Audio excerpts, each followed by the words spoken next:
नमस्कार साथियों, आज हम बात करेंगे सेक्शन ई की। इससे पहले मैंने जो है क्लास 10th का जो है section A, section B, section C, section D करा रखा है और ये लास्ट सेक्शन है सेक्शन सी। ठीक है, सेक्शन ई के कुछ क्वेश्चन है, बहुत इजी क्वेश्चन है यहाँ पे सेक्शन ई में। और हर एक क्वेश्चन 3 क्वेश्चन है और हर एक क्वेश्चन 4 नंबर का है। ठीक है, तो हम लोग स्टार्ट करते हैं। बहुत इजी क्वेश्चन है। ठीक है, आप एक बार क्वेश्चन देख सकते हैं क्या पूछा गया है। एक क्वेश्चन दिया गया है और इसी के बेस पे यहाँ पे कुछ क्वेश्चन पूछे गए हैं। ठीक है, तो इसमें मैं बताना चाहता हूँ यहाँ पे क्या है। जैसे यहाँ पे क्या है, एक बॉक्स है। ठीक है, ये ए लिखा है। ठीक है, इसको जो है 5 बनाया गया है, 4 8 2 3। ठीक, और यहाँ पे 3 7 1, ये बी बॉक्स में और ये सी। ठीक, क्वेश्चन क्या कह रहा है कि a mathematical exhibition is being conducted in your school and one of your friends is making a model of factor tree. मतलब ये फैक्टर ट्री का मॉडल है। ठीक है, he has some difficulty and ask for your help in completing quiz for the audience.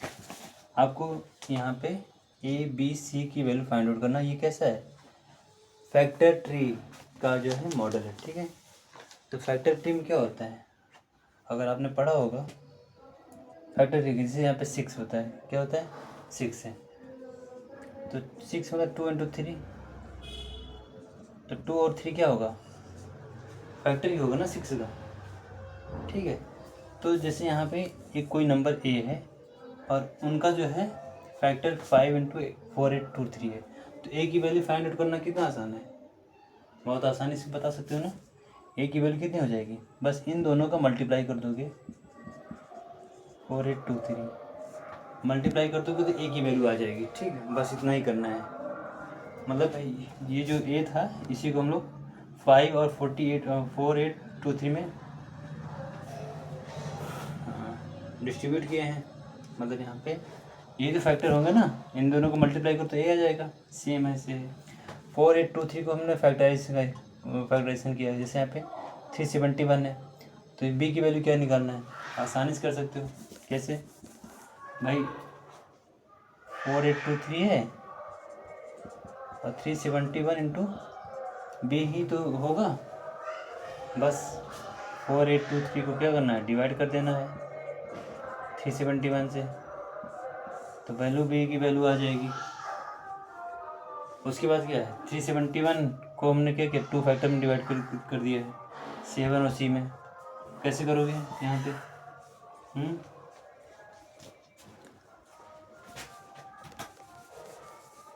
तो क्या है 371 है ना यहाँ पे, इसको क्या है 2 फैक्टर में डिवाइड किया गया है 7 टू सी, तो 7 से डिवाइड कर दोगे तो क्या होगा, 7 5 जो 35, 7 2 3 जा, तो सी की वैल्यू कितनी होगी 53 हो जाएगी। और यहाँ पे 4 8 2 3 को 371 से डिवाइड करो तो बी आ जाएगा, और 5 और 4 8 2 3 का मल्टीप्लाई करो तो ए आ जाएगा। यही आपसे क्वेश्चन पूछा है, तो what is the value of a निकालना है, तो बस इन दोनों को मल्टीप्लाई करना है। What is the value of B निकालना है इसका, तो 371 से इसको डिवाइड कर देना है। ठीक है, बहुत ईजी क्वेश्चन है, अगर आपने पढ़ा होगा तो ये बहुत आसानी से कर पाओगे आप। ठीक है, तो ए बी सी की वैल्यू आप आसानी से निकाल सकते हो। सेक्शन ई है मगर इस बहुत इजी क्वेश्चन दे दिया गया है। अब प्राइम फैक्टरेशन अब बोला गया है 2 4 1 1 5। ठीक है, इससे क्या निकालना है, 2 4 1 1 5। ठीक है, इसका फैक्टरेशन निकालना है आपको। कैसे करते हो आप, फैक्टरेशन तो पढ़ा होगा हम लोग ना, प्राइम फैक्टरेशन। तो सबसे पहले स्मॉलेस्ट प्राइम नंबर से डिवाइड करो,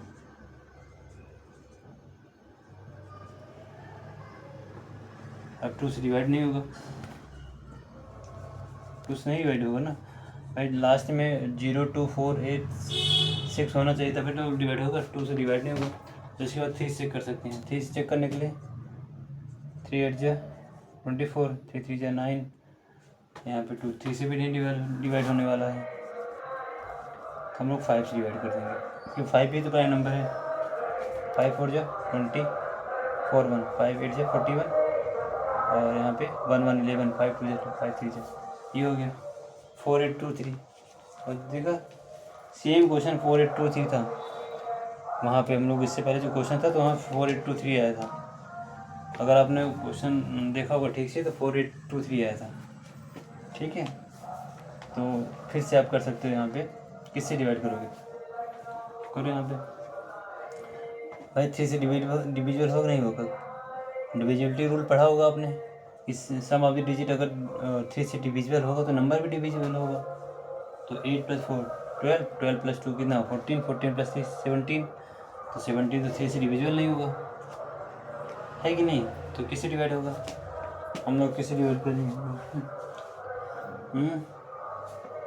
5 4 से नहीं होगा, 5 से नहीं होगा, 6 से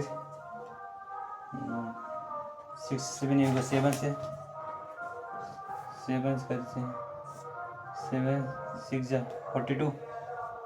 ठीक है, तो यहाँ पे 6 2 और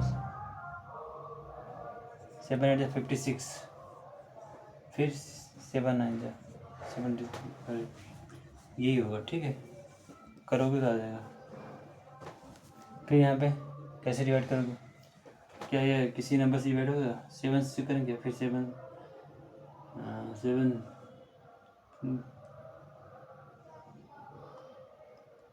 से डिविजिबल नहीं होगा, फिर हम लोग किसे करेंगे इसको, 2 से नहीं होगा, 3 से, 3 2 जा 6, 3 3 जा 2 जा 6 नहीं होगा, 4 से 7 से 9 से करें क्या,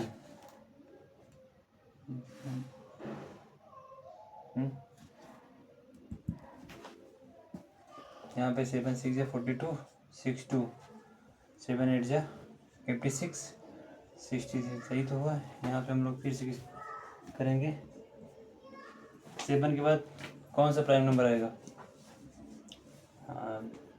11 से करें क्या, 11 5 जा 55, और 55 और 5 प्लस नहीं होगा, 11 से नहीं होगा।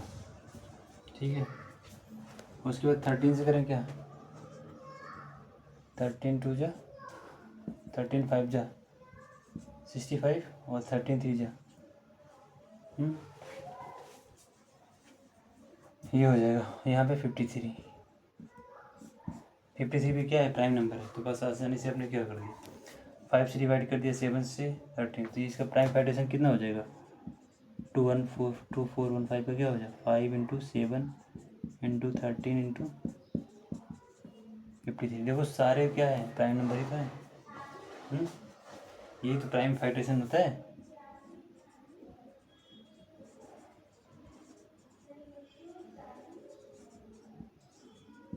ठीक, तो आपका ये जो है KCCT फर्स्ट हो गया। ठीक, बहुत आसान क्वेश्चन था, इसमें से मुझे नहीं लगता कोई दिक्कत होने वाली थी आपको। ठीक है, अब सेक्शन हम लोग क्या करते हैं, सेक्शन ए का क्लास KCCT 2 क्वेश्चन आप इसको देख सकते हैं अच्छे से। ठीक है, वीडियो को पॉज करके आप वीडियो को देख सकते हैं। ठीक, उसके बाद क्या है, यहाँ पर क्वेश्चन देख सकते हैं आप, KCCT पे ही क्वेश्चन बनाया गया है और बहुत आसान क्वेश्चन है। मैं पढ़ता हूँ, क्या बोला जा रहा है कि in a charming village there is a street called Maplewood Avenue where the houses are numbered from 1 to 49. A community group has decided to undertake a green renovation project aiming to install solar panel on the houses. They have a few questions before they begin the project. तो मतलब क्या हुआ है, एक charming village है, ठीक है, और एक स्ट्रीट है, वहाँ पे उसको क्या बोला था, मैपल वुड एवेन्यू, और वहाँ पे बहुत सारे घर हैं, और घर की जो नंबरिंग की गई है, नंबरिंग है 1 to 49 है, 1 to 49, मतलब हर एक घर पे फर्स्ट घर होगा, 1 होगा, सेकंड 2, थर्ड 3, तो हर एक घर पे ना नंबर लिखा 1 2 3 करके से। 5 6 7, यही नंबरिंग की रखी है, ठीक है। तो how many houses are there are Maplewood Avenue. तो सबसे पहले बहुत आसान बताओ, how many houses are there on Maplewood Avenue. भाई जितनी नंबरिंग की गई वो उतना ही तो घर होगा, है कि नहीं। जितनी नंबरिंग की गई है घर की उतना ही तो घर होगा, तो कितना हो जाएगा। फर्स्ट हाउ मैनी हाउसेस, तो बोलोगे 49 हाउसेस, ठीक है। आसान है यहाँ पे, इसमें कुछ करने की ज़रूरत ही नहीं है, एक नंबर मिल जाएगा आराम से। दूसरा यहाँ पे the houses number followed an arithmetic progression, what is the first term of the AP and the common difference. अगर आपने अरिथमेटिक प्रोग्रेशन पढ़ा होगा तब भी बहुत आसान क्वेश्चन हो जाएगा। अरिथमेटिक प्रोग्रेशन क्या होता है, जैसे यहाँ पे 1 2 3 4 5 6 ऐसे करके 49 है ना। तो फर्स्ट टर्म क्या होगा, पूछा गया ना फर्स्ट टर्म, तो फर्स्ट टर्म हमारा 1 ही तो होगा, है कि नहीं। फर्स्ट टर्म क्या होगा, 1 होगा।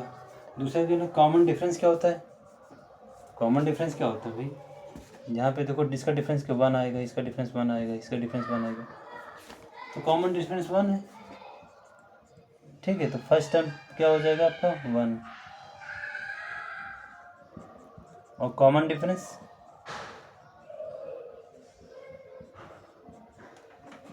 D1 डिफरेंस, ठीक है। तो कॉमन डिफरेंस 1 हो जाएगा। बहुत आसान क्वेश्चन है। अब यहाँ पे थर्ड क्वेश्चन देगा, if the group wanted to calculate the sum of all the house numbers from 1 to 49 how much would that be. अब बताओ, जितनी नंबरिंग की गई है, जैसे 1 2 3 4 5 6 7 8 9 49 तक किए गए हैं, ठीक है। तो जितने भी हमारे नंबर्स हैं उसका सम करना है। जैसे कि है 1 2 3, इन तीनों का सम कितना होगा, 3 2 5 + 1 6 ही तो होगा ना, है कि नहीं। तो ऐसे ही हमारा 1 से लेकर 49 तक क्या है नंबर हमने लिखा है, और उन सारे नंबर के क्या करना है, सम करना है। तो बहुत आसान क्वेश्चन होता है ये, ठीक है। अगर आपने अरिथमेटिक पढ़ी नहीं है तो फिर जब क्लास लूँगा ना तो आप देखेंगे तो बहुत इजी हो जाता है ये क्वेश्चन, ठीक है। तो अभी यहाँ पे आप देखो अरिथमेटिक प्रोग्रेशन में क्या होता है, एक फार्मूला होता है सम निकालने का, n/2 a + l।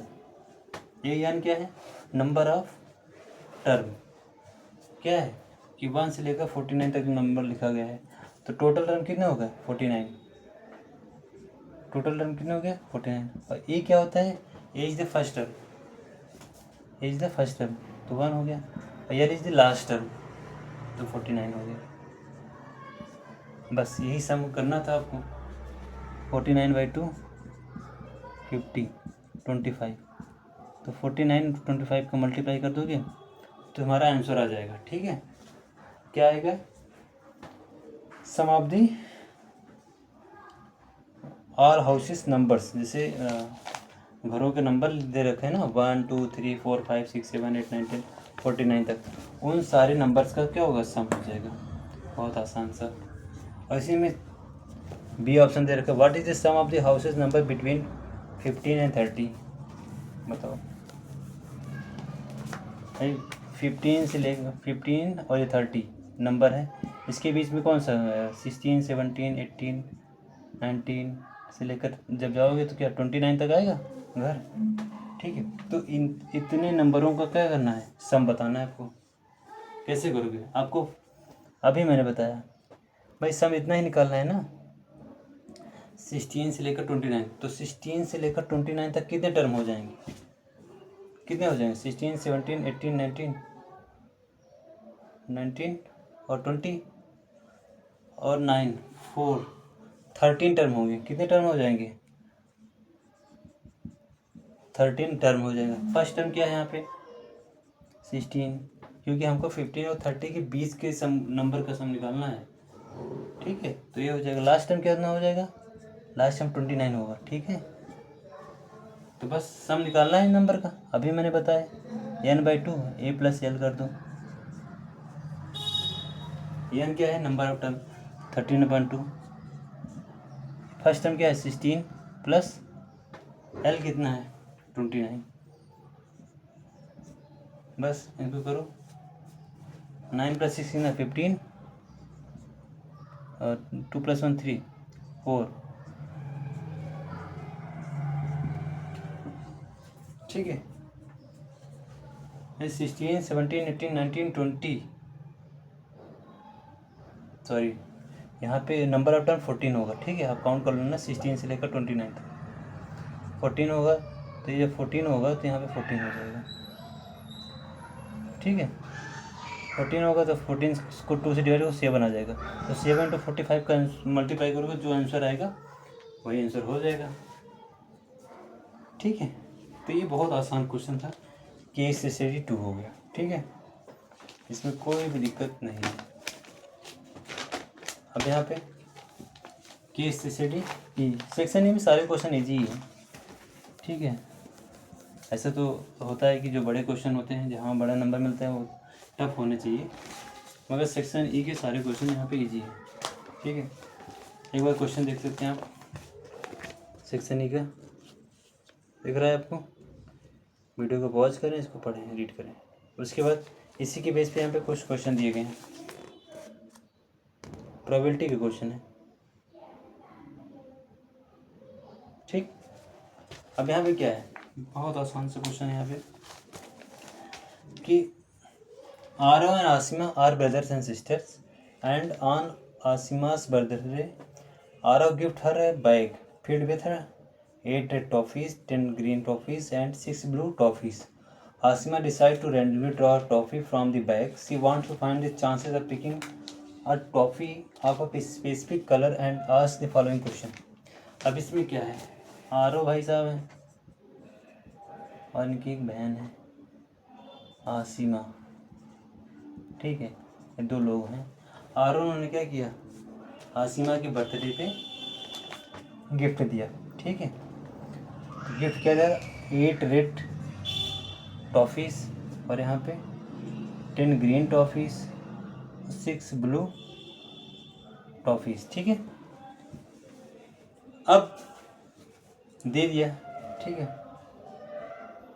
और किस में दिया, किसी में दे दिया होगा, ठीक है। अब आसिमा क्या करती है, डिसाइड करती है कि वो मान लो एक जो है बॉक्स में इन्होंने दे दिया सारी टॉफ़ी, 8 रेड और 10 ग्रीन और 6। अब पूछा जा रहा है आसिमा क्या डिसाइड कर, what is the probability of getting a green toffee. वो एक टॉफ़ी निकालना चाहती है, ठीक है। कितना, एक टॉफ़ी निकालना चाहती है, मगर उसकी वो सोचती है कि मैं एक टॉफ़ी निकालूं, ठीक है, तो उसकी प्रोबेबिलिटी क्या है कि वो ग्रीन कलर की टॉफ़ी ही बाहर आए, ठीक है। जैसे अगर बॉक्स में है, सारे टॉफ़ी डाले हैं और वो सोचती है कि मैं ऐसा टॉफ़ी निकालूं कि वो ग्रीन आ जाए, तो इसकी प्रोबेबिलिटी क्या है कि वो जो टॉफ़ी निकालेगी वो ग्रीन ही आएगी। तो इसकी प्रोबेबिलिटी निकालने का फार्मूला होता है, प्रोबेबिलिटी क्या होता है कि फार्मूला होता है, बहुत इंपॉर्टेंट फार्मूला। पहले टोटल आउटकम होता है, क्या होता है, टोटल आउटकम, मतलब टोटल आउटकम भाई, टोटल भाई 8 रेड बॉल, ये 10 रेड 10 ग्रीन 6, तो 8 + 10 18 और 18 + 6 24, तो 24 जो है आउटकम हो गया ना, तो 24 आउटकम हो जाएंगे, मतलब कि वो 24 टाइम्स ऐसा, मतलब कि रिजल्ट है, ठीक है। वो 24 टाइम, मतलब टोटल इसके चांसेस कितने हैं, 24 ही टाइम्स निकाल पाएगी ना। बात समझ में आ रही नहीं है, ये टोटल जो है आउटकम कितने हैं, 24। भाई ये भी 8 टाइप से निकाला जा सकता है, ये भी क्या है 10 टाइप से, ये भी 6 टाइप से, तो टोटल कितने आउटकम हैं, टोटल हमारे यहाँ पे कितना हो जाएगा, यहाँ पे 24, ठीक है। अब ग्रीन आने की प्रोबेबिलिटी क्या है भाई, ग्रीन आने की प्रोबेबिलिटी क्या है, तो ऊपर हमारा फेवरेट आउटकम होना चाहिए, जो हमको चाहिए वो ग्रीन चाहिए ना। तो ग्रीन कितने कंडीशन पे आ सकती है, ग्रीन हमारी 10 कंडीशन पे आ सकती है। तो ये हमारा आप करोगे तो प्रोबेबिलिटी आ जाती है 2 5 या 10 12, तो 5/12 ये आंसर हो जाएगा, प्रोबेबिलिटी ऑफ ग्रीन बॉल, ठीक है। तो बहुत आसान है यहाँ पे क्वेश्चन करना। What is the probability of getting a blue ball, blue coffee, sorry toffee है ना यहाँ पे, हाँ। तो ब्लू टॉफ़ी निकालने की क्या प्रोबेबिलिटी है भाई, टोटल हमारे आउटकम कितने हैं 24, ठीक है। 24 ही टाइम्स निकाला जाता है, मगर मेरे को क्या चाहिए, ब्लू टॉफ़ी ही निकले। तो ब्लू टॉफ़ी निकलने के चांसेस कितने हैं, 6। तो 6/24, 1 से 1, तो 1/4 हो जाएगा प्रोबेबिलिटी। ठीक है, आसान हो गया। उसके बाद क्या है, मतलब what is the probability of getting a non red toffee. अब बताओ, वो जो है टॉफ़ी निकालती है तो बोला जाता है कि ऐसी प्रोबेबिलिटी बताइए कि नॉन रेड टॉफ़ी आए। तो नॉन रेड टॉफ़ी आए तो मतलब क्या, टोटल हमारी कितनी है, 24 टाइप्स हम निकाल सकते हैं। आउटकम कितने हैं, 24 टाइप्स है ना। बट हम बोल रहे हैं नॉन रेड प्रोबेबिलिटी, तो भाई 10 + 6, 16 बॉल अगर हम की प्रोबेबिलिटी है ना, मतलब कि 24 में 16 बॉल जो है, यही प्रोबेबिलिटी है कि भाई इतना निकालोगे तो जाहिर सी बात है हमारे रेड बॉल नहीं आएंगी। यही तो प्रोबेबिलिटी है, नॉन रेड टॉफ़ी आने की प्रोबेबिलिटी यही होगी ना। 24 में से 16 ही तो प्रोबेबिलिटी मतलब कि फेवरेबल आउटकम होगा। ठीक है, बहुत आसान सा है यार, ये सब आप बहुत आसान से कर पाओगे अगर एक बार पढ़े रहोगे तब। ये तो मैं क्वेश्चन पेपर करा रहा हूँ आपको ताकि आइडिया लगे कि आपको पेपर में कैसे पूछा जाता है। What is the probability of getting a red और ग्रीन टॉफ़ी। अब यहाँ पे देखो पूछा गया what is the probability of getting a red और ग्रीन, या तो आप भाई बॉल निकालो, तो बोला जा रहा है या तो रेड हो या फिर क्या होता है, ग्रीन टॉफ़ी आने की प्रोबेबिलिटी क्या है। बहुत आसान सा है। देखो प्रोबेबिलिटी में हम लोग पढ़ते हैं ना, तो वहाँ पे एक होता है एंड और एक होता है क्या, आर होता है। ठीक है, एंड में मल्टीप्लाई करते हैं, आर में एडिशन करते हैं। ठीक है, जब हम लोग पढ़ेंगे डिस्कस करेंगे तब। तो what is the probability of getting a red और ग्रीन। तो रेड बॉल, अरे सॉरी यार मैंने क्या किया था, 8 हमारे रेड बॉल थे ना यहाँ पे, हाँ 10 ग्रीन और यहाँ पे 6 ब्लू।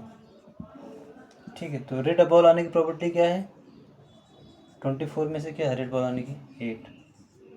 ठीक है, या फिर ग्रीन टॉफ़ी आने की प्रोबेबिलिटी क्या है, तो जब हमारा आर होता है ना तो हम लोग एडिशन करते हैं, तो ग्रीन बॉल आने की प्रोबेबिलिटी है।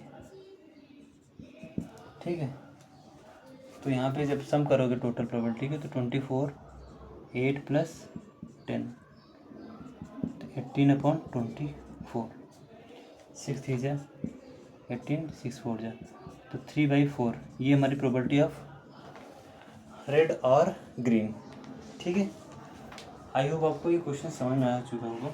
ठीक है, तो ये मैंने जो है क्लास 10 का 2025 का पेपर कंपार्टमेंट पेपर हुआ था। ठीक है, तो मैंने इसको डिस्कस कर लिया है। ठीक है, इस चैनल पे मैंने section A, section B, section C, section D और सेक्शन ई के क्वेश्चन मैंने कराए हैं। आप उस वीडियो को देख सकते हैं। ठीक है, और समझ सकते हैं कि पेपर कैसे पूछा जाता है और क्या लेवल होता है। ठीक है, तो सेक्शन ए में तो मैंने देखा बहुत ज़्यादा इजी क्वेश्चन है, और मैं अब जो है क्लास 10 के जो है जो इम्पोर्टेंट टॉपिक हैं हम उसको पढ़ाना स्टार्ट करेंगे। ठीक है, ओके, चलिए ठीक है। अगर क्लास अच्छी लगी हो, समझ में आया हो, तो चैनल को लाइक करें, सब्सक्राइब करें और कमेंट करें। Thank you.